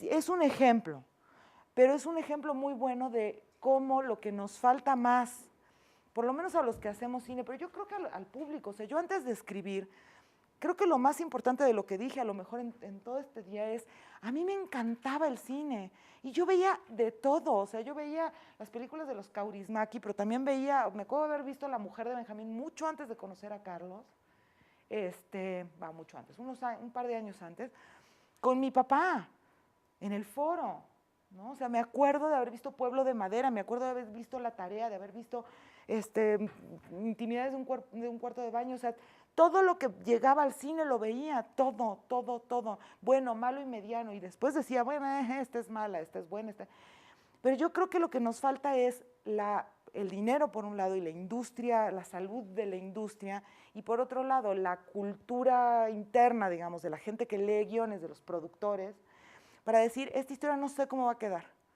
pero le quiero apostar. Me gustó, me interesó, me inquietó, me sacó de onda, me dio miedo, nunca había leído una cosa así. Nunca la había leído. Puedo decir, nunca había leído una cosa así, es una mierda, por favor, no me la acerques nunca más. Eso puede ser, pero leer una cosa, decir, nunca en mi vida había leído algo tan arriesgado y después decir, no, es que es demasiado arriesgado, no la puedo. Eso no se hace. Eso le falta al cine mexicano y le ha faltado siempre. Las películas que se filman son o porque son baratas y ahora se puede filmar mucho más fácil, o porque son fáciles de digerir, por la razón que sea, porque son tremendas, pero son fáciles de entender, porque es del narco, porque no, o se pueden exportar muy fácilmente, o nos hacen olvidar nuestros problemas. A mí me gusta olvidar mis problemas, pero no tengo ganas de ir a ver Latin Lover. Quizá podría haber alguna otra película que yo pudiera ir a ver, que fuera mexicana, ¿no? O sea, no hay porque una vez que algo funciona, piensan que va a funcionar eso y solo eso todas las veces. Entonces sí creo que tendría que haber productores más arriesgados y más cultivados, es decir, con más referencias ahorita. Y en la tele un poco lo mismo, o sea, yo me acuerdo cuando las primeras veces cuando hicimos Pacientes, bueno, Pacientes es mía, es mi hijo, así, y realmente pude hacer unas cosas en Pacientes que nunca pensé que iba a poder hacer. Lo mismo que el asunto de los pollitos, que al final no se pudo hacer, pero realmente, o sea, pude burlarme de la terapia de grupo, pude llorar cuando escribía, pude hacer cosas verdaderamente muy emocionantes para un escritor. Eso es lo que yo quiero hacer, que quede claro, porque además también puede ser así de, pues escribo bien y me pagan chido, me choca escribir, pues eso es lo que voy a hacer, pero porque quiero, yo de verdad, aunque no me paguen, que además muchas veces no me pagan, no me importa, lo voy a hacer. Pero lo que falta, o sea, ahí yo pude hacer un montón de cosas, pero te lo contaba, o sea, a la hora de que produjeron los guiones, como no leyeron los 45 guiones, sino que iban leyendo el guión que les correspondía, y son 45 guiones de una sola temporada, o sea que cada historia tiene un arco muy pensado y muy razonable. Entonces había cosas que pasaban en el capítulo 2 que recién cobraban sentido en el capítulo 7. Pues como no había leído hasta el capítulo 7, quitaban ese personaje porque pues era un extra más y no iba a aparecer nunca más en los siguientes 3 capítulos que habían leído, y entonces a la hora de que reaparecía ya no se podía hacer nada. Y entonces había cosas, la verdad es que Pacientes gustó y quedó bastante bien, pero entonces no hay ningún interés y ninguna inteligencia en el director, en el productor, en el que te compró el proyecto, de leerlas. Ese proyecto, entregábamos 5 capítulos por semana, lo hicimos en 4 meses y medio, fue un proyecto absolutamente impresionante. Nos quedó espectacular. Cada capítulo que yo vuelvo a leer, o sea, de verdad, entre que se me revuelve la tripa y me dan ganas de llorar y me da risa y me muero del...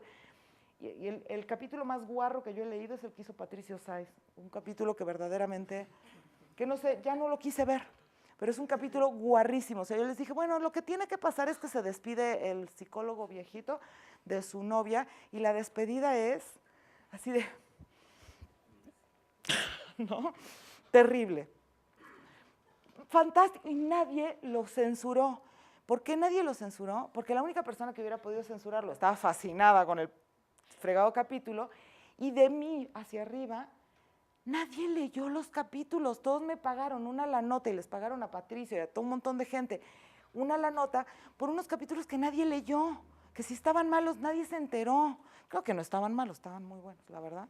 Entonces, eso es lo que falta racionalidad, falta que, es que digo cultura, pero no me refiero a haber leído o haber leído a Proust, no, es en el oficio que tienes, que es un oficio apasionante, de leer proyectos y escoger cuál vas a hacer, léelos completos, entiéndelos, ¿no? Entiende la referencia, has visto el capítulo en el que se basó tal otra cosa, ¿no? O sea, lo de La Fanchula del West existe una ópera que se llama La Fanchula del West, que quiere decir algo así como la chamaca del West, ¿no? Del oeste. La hizo Verdi, si no me equivoco, y es una ópera sobre un pueblo del oeste y una muchacha en el oeste americano, ¿no? Vestidos todos de cowboys, y es una ópera, ¿no? Entonces está bonito, pasó por ahí. Bueno, está bien, no pasa nada, pero si alguien hubiera tomado la intención, a lo mejor hubiera estado más bonita la escena en la que aparece lo de La Fanchula del West, no sé, por dar un ejemplo. Básicamente lo que creo es que hace falta pasión y cultura y afán de buscar, de leer, de conocer más. Perdón. Pues es que yo no trabajé con Karina, porque los guionistas terminamos los guiones, todos, antes de que se empezara a producir. Yo conozco a Karina Blanco porque mi hijo estuvo en la fórmula del Dr. Funes y ella la produjo, entonces yo tenía trato con ella porque estaba produciendo la película donde estaba mi hijo. Pero yo como productora no la... ¿Por qué? Se dicen cosas, sí se dicen cosas, pero yo no, a mí no me consta.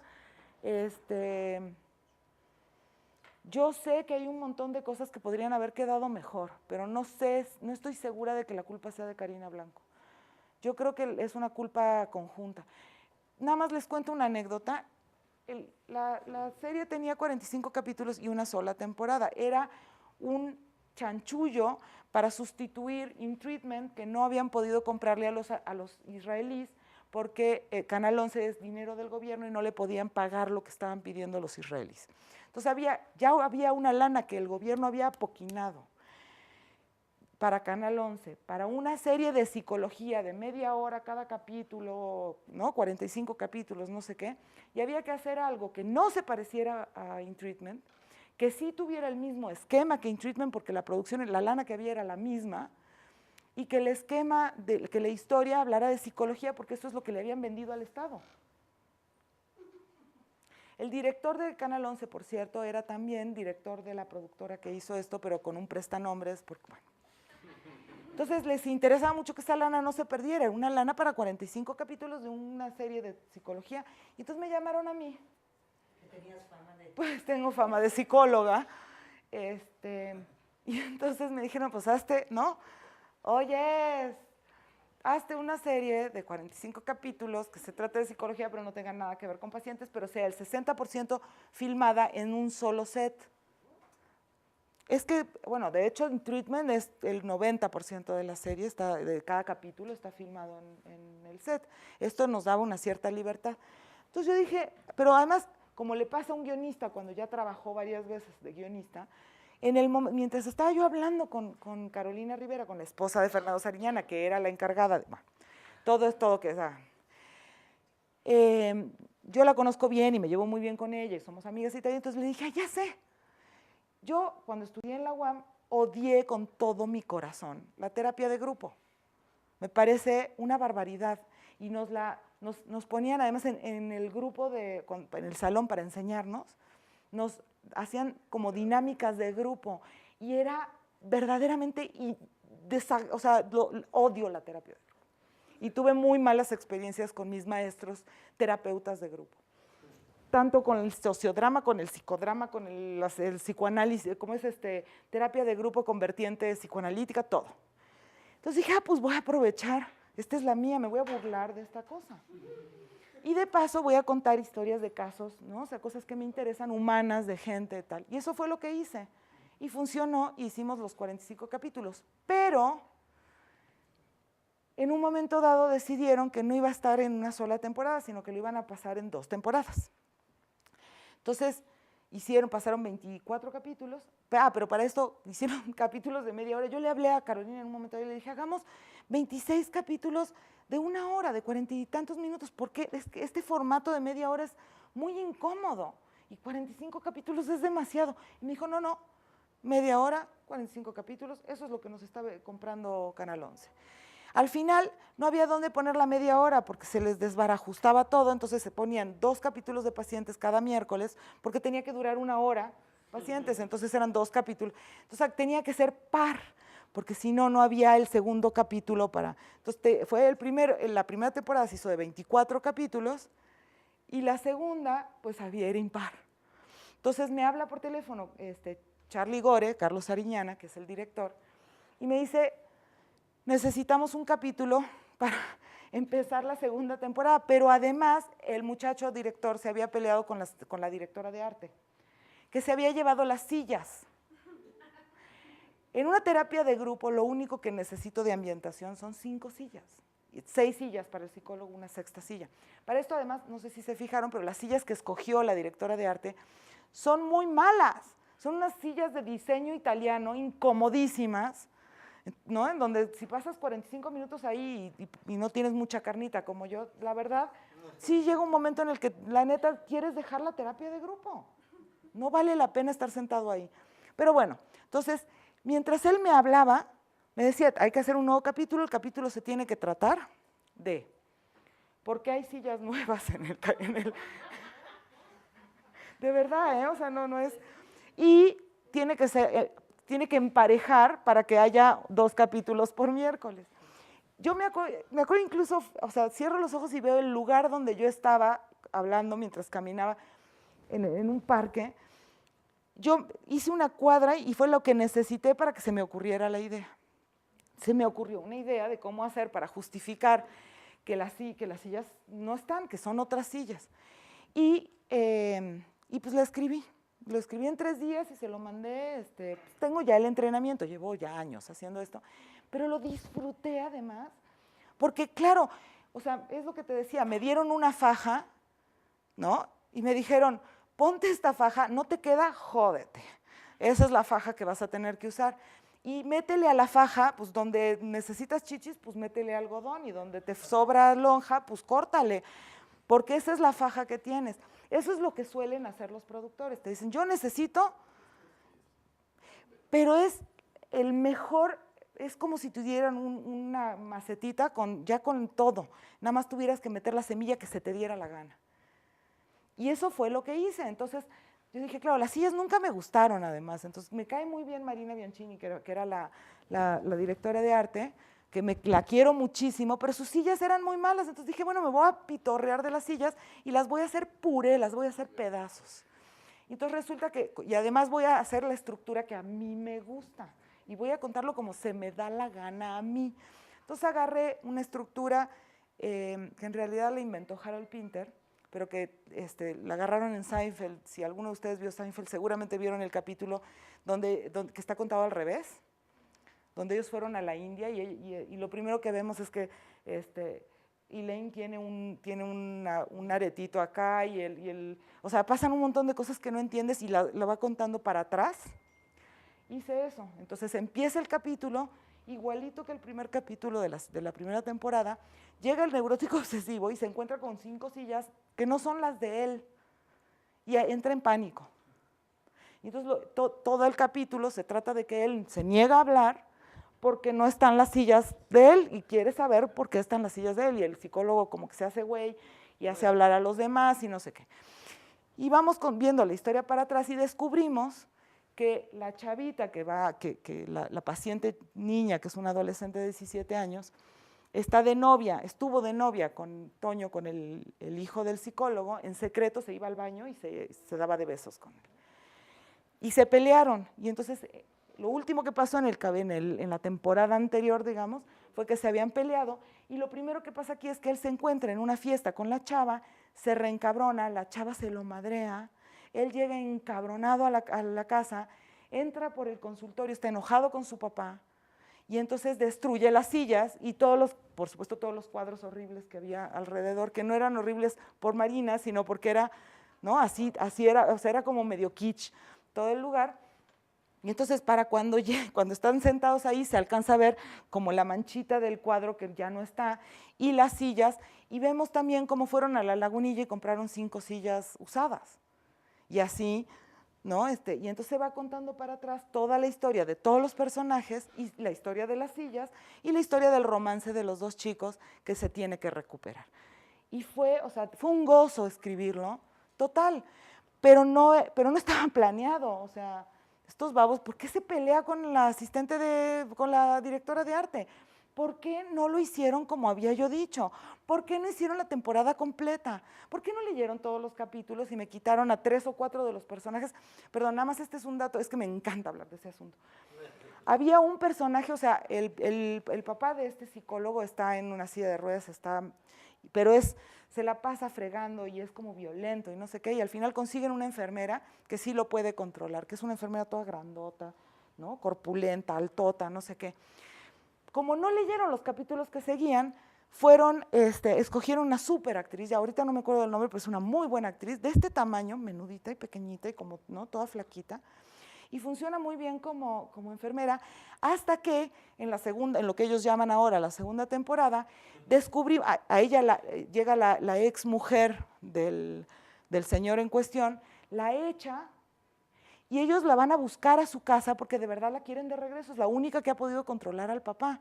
Y cuando llegan a la casa descubren que va a haber un bautizo y no sé qué, hay una fiesta familiar, y ella en su tiempo libre, los sábados y los domingos, es luchadora de lucha libre.